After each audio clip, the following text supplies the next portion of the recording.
ILS 97.1. Tugstuga na. It's 11:03. May kaboses akong DJ. Siyempre hindi sa stasyon namin. Sa ibang stasyon, mga kabarangay. 11:03. Oh? Iisip ko siya. Kaboses ko eh.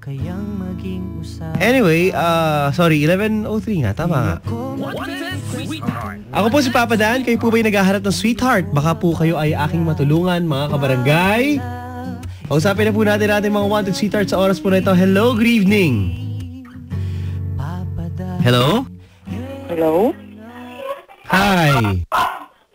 Hi po. Hi, good evening, ma'am. Good evening din po. Kumusta ka? Okay lang po. Parang matagal ka nang hindi kinikilig. Ba't ganon? Parang malungkot ka. Hindi, nakatawa nga po ako eh. Kailan ka ba huling kinilig? Hindi pa po. Hindi pa ako nagkaka-boyfriend eh.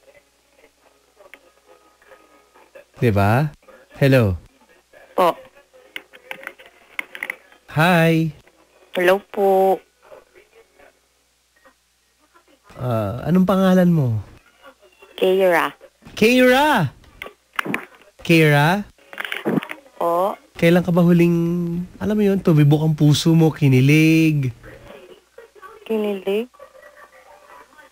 Si Papa Jason kasi, tinatanong ko sa ganyan eh. Sino mga master sa mga kilig-kilig na ganyan eh?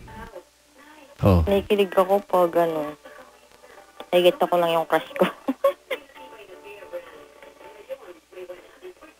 Oh. Yun lang, di pa ako kasi ako nagkaka-boyfriend. Hindi ka pa nagkaka-boyfriend? Yay. Maraming diskarte para kahit babae ka, pwedeng magkaroon ng boyfriend eh.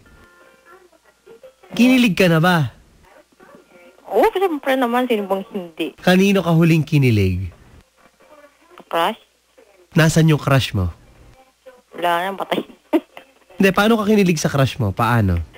Pag nakikita ko siya, Saan mo siya nakikita? dumadaan.